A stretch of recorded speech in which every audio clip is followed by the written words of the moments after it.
Hello, I'm Tom Gensel, PSBA Executive Director. I'd like to spend just a few minutes talking with you about the economic climate that we're operating in and some of the work that PSBA is doing to try to help our member school districts. As we're videotaping this, the state budget is still not resolved and looks like this impasse may actually continue for a while. Of course, we hope not, but we want to make a really important point, both to you and to the legislature, and that is that of all the issues that the General Assembly is dealing with in this budget debate, the most important one is public education. And in fact, in our state constitution, the only service that's actually mandated, constitutionally mandated, is a thorough and efficient system of public education. And so the debate about how much money schools get is really critically important. And it's not just about some arbitrary dollar amount. A few years ago, the legislature and the State Board of Education commissioned a study that asked a really important question, and that was, what does it take in terms of resources for school districts to be able to meet these student achievement targets under the federal No Child Left Behind law? And they did this on a district-by-district basis, looking at the amounts now received and the amounts that would be needed. And that gap is the amount that we obviously have to close. The legislature and the governor made a commitment a few years ago to close that gap, and to their credit last year, in last year's budget, made a big down payment towards closing that gap. And now we're at a point where we are going to be testing whether to see the legislature and the governor will meet that commitment in this difficult budget time. And of course, we hope they do. We're lobbying along with all the other education groups to try to make sure that happens. We want to ask our member school boards to be contacting legislators to ask for at least the $300 million increase that the governor has proposed for public schools for basic education support in 2009-10.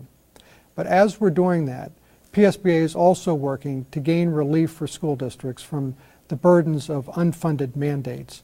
And every member of a local school board watching this knows exactly what I'm talking about. The various costs imposed by state government that really usually have little to do with classroom instruction, but they take dollars away from classrooms for other purposes. We're talking about things like the prevailing wage law that drives up the cost of school construction projects, and we're talking about laws like the provision in the school code that says school boards can't furlough staff, professional staff, for economic reasons.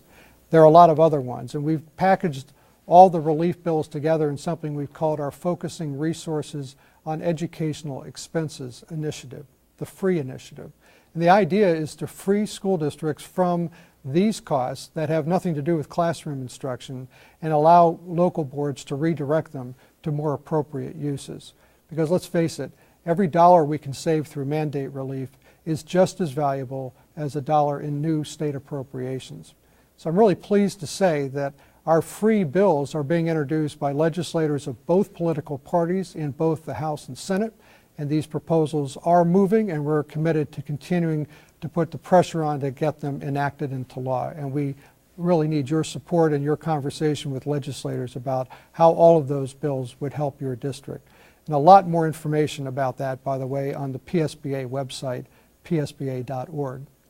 In addition, your association is working to provide you with information and technical support to help you through these difficult times.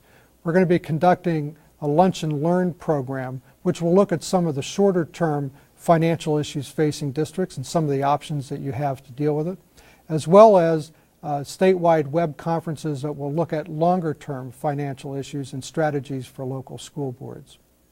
But I want to close with what we might call the elephant in the room, and that is perhaps the biggest financial challenge that we're going to be facing over the next few years, the projected rate spike for the school retirement system. There are a lot of reasons for this, a lot we could say, but we don't have time right now. We have reported quite a bit, and we'll be giving you more information. But let me just say that relief from the rate spike is critically important, and PSBA is taking a leadership role to help make that happen. We've drafted legislation, also part of our FREE initiative, to change the structure of the school retirement system over the long term. And we're going to be calling for some other shorter term changes as well. Be looking for more information from PSBA on this important issue over the next several months. All told, All of these efforts are intended to try to help you do your job as local school officials during perhaps the most difficult economic period that anybody can remember, certainly since the Great Depression. But we want to work with you, and we welcome your suggestions about other things we can be doing to help make that happen. Thank you, and I look forward to visiting with you again soon.